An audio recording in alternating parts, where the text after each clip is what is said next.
The evening was quiet, the kind of quiet that only exists between two people who used to be something more. James sat at the kitchen table, helping their youngest with a puzzle, while the sounds of boiling water and clinking cutlery came from the stove behind him. Mary was making tea, something she did almost absent-mindedly now, a ritual more than a gesture of comfort. They had been separated for 4 months. Not divorced, not even living in separate homes, just separated emotionally more than physically, for the sake of the children, for the sake of peace. Without turning around, Mary said casually, "I've decided to carry a baby for Patricia." James blinked. "What?" She turned then, holding her mug, her expression neutral. "Patricia and John still can't conceive. I offered to be their surrogate. I'm going to start the medical process next month."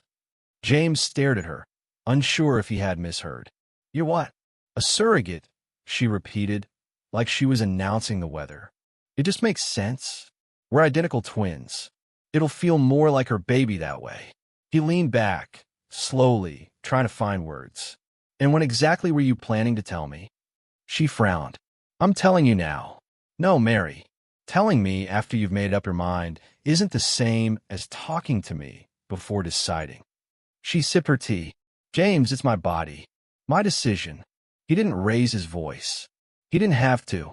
"We may be separated, but we still live under the same roof. Our kids are involved. This affects all of us." Mary didn't respond. She just walked away. And James sat there, staring at the empty doorway she left behind. A line had been drawn, and though neither of them said it aloud, they both knew something had shifted forever. James stood in the hallway, watching Mary fold a stack of tiny onesies she had just bought. The pastel colors and cartoon animals on the fabric looked almost surreal in their shared home. A home that, until recently, had only been filled with memories of their own children. "Patricia and John are over the moon," Mary said, smiling faintly without looking up. "They've already picked out names." James nodded once, but said nothing.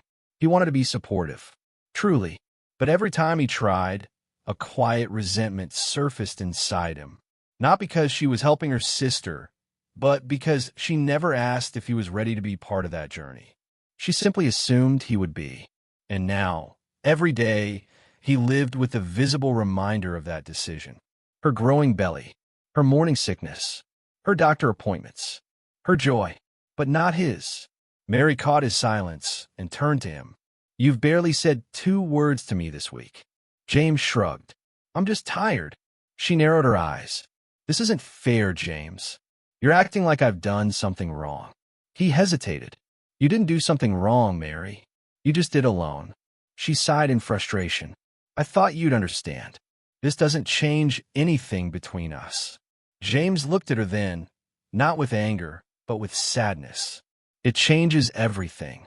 Her expression flickered, like she'd heard something she didn't expect. "Don't make this harder than it has to be," she whispered.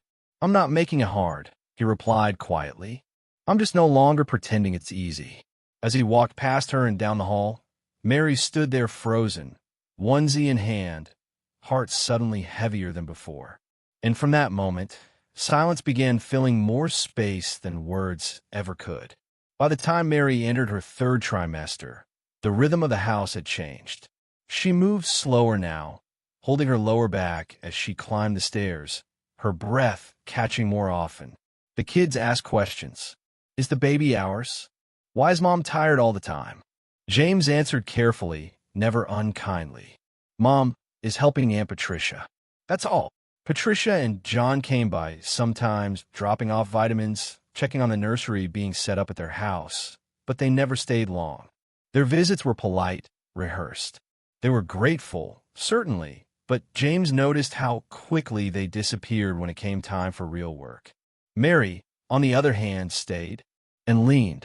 "James, can you pick up groceries? I'm too exhausted today." "James, I can't reach the crib box in the garage. Can you bring it in?" "James, I don't think I can do this alone." Each time he paused, then answered the same way. "I'm sorry, Mary. That's not my role anymore." She started getting short with him. Her voice would crack with frustration, sometimes even desperation. But James didn't waver, not out of cruelty, but clarity. He had been clear from the start. This journey was her choice, not his. One evening, after putting their children to bed, James sat at the kitchen table with a stack of papers. Calmly, without fanfare, he signed his name at the bottom of the divorce filing. When he handed them to Mary the next morning, she went still. "You're serious," she whispered, eyes wide. James met her gaze without blinking. "I was serious the moment you made that decision without me." Tears welled up in her eyes, but she said nothing. There were no raised voices, no final argument, just the sound of something ending, quietly, finally. The call came just after midnight. James stared at the glowing screen. Mary, mobile. He let it ring once, twice. By the third ring, guilt flickered just for a second. He answered. Her voice was fragile. "James, it's a girl. She's here." There was silence on his end.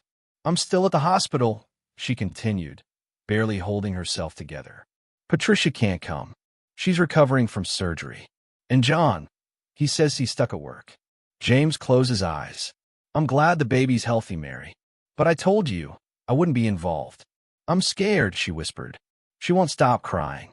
"The nurse says I should rest, but I can't do this alone." His voice remained steady. "Then call John. Call Patricia. This is their child." "But I carried her," she said almost offensively. James paused. "And you chose that. Alone." She sniffled. "I just thought maybe you'd be there." "I was," he said quietly. "But not anymore." He ended the call. 2 days later, Mary returned home with the baby. Patricia had still not recovered, and John remained mostly absent. Mary moved slowly through the house, the newborn in her arms, while their children tiptoed curiously nearby. James kept his distance. He didn't ask questions. He didn't offer to hold the baby or fetch supplies.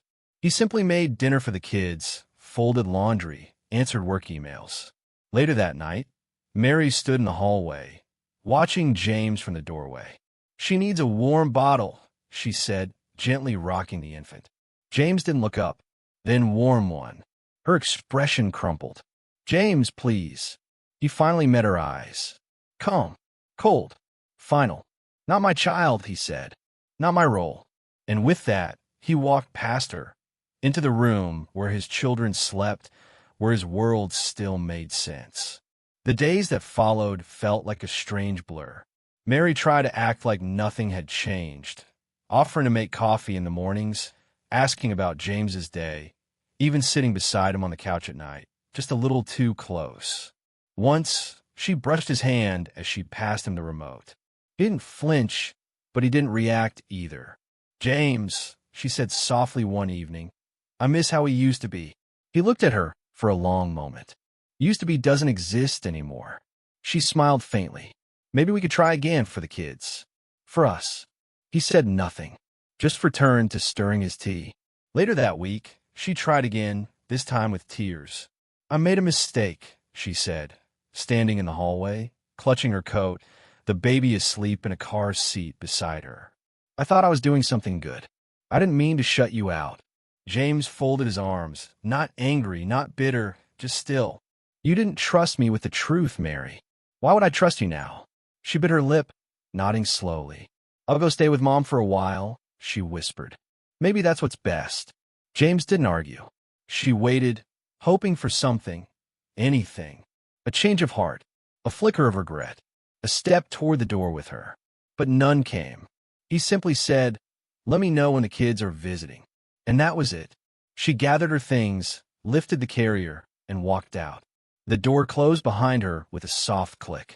For the first time in what felt like forever, James sat on the couch alone. No crying, no guilt, no negotiation, just stillness. And in that quiet, he felt something unexpected, peace. The courtroom was quiet as the judge read the final decision. James didn't flinch when he heard the words, "Full custody granted to the father." Mary sat across from him, eyes lowered, her lawyer whispering something she barely heard. She had fought hard, pleaded that her intentions had been pure. But the facts were clear. She had chosen a path without her husband, and now the consequences had arrived. James didn't smile. There was no celebration in this, just a quiet relief. Weeks passed. The house settled into its new rhythm. Mornings were simple again. Lunchboxes packed, jackets zipped, sleepy hugs exchanged at the front door. Evenings were filled with homework and board games, followed by toothbrushing and bedtime stories. Mary had visitation on weekends. Sometimes she arrived late, frazzled and tired. James never commented. He helped the kids get ready, handed over their backpacks, and always reminded them, "Be kind to your mom." He wasn't cold toward her, just distant. Respectful, but resolute. He no longer tried to fix anything that wasn't his to fix. One evening, after a rainy Saturday filled with blanket forts and spilled popcorn, James tucked in his youngest, brushing hair gently away from sleepy eyes. "Dad," the child mumbled, "are things better now?" James paused for a moment, thinking carefully. "They're calmer," he said, smiling softly. "And calm is good." He kissed both children goodnight, turned off the lights, and stepped into the hallway. The house was still. No shouting, no tension, no uncertain footsteps echoing down the hall. Just peace. James leaned against the doorframe and closed his eyes. He wasn't angry anymore. He wasn't bitter. He was just free. If this story moved you, or made you think twice about loyalty and boundaries, please consider subscribing. And leave a like if you believe peace is better than pretending.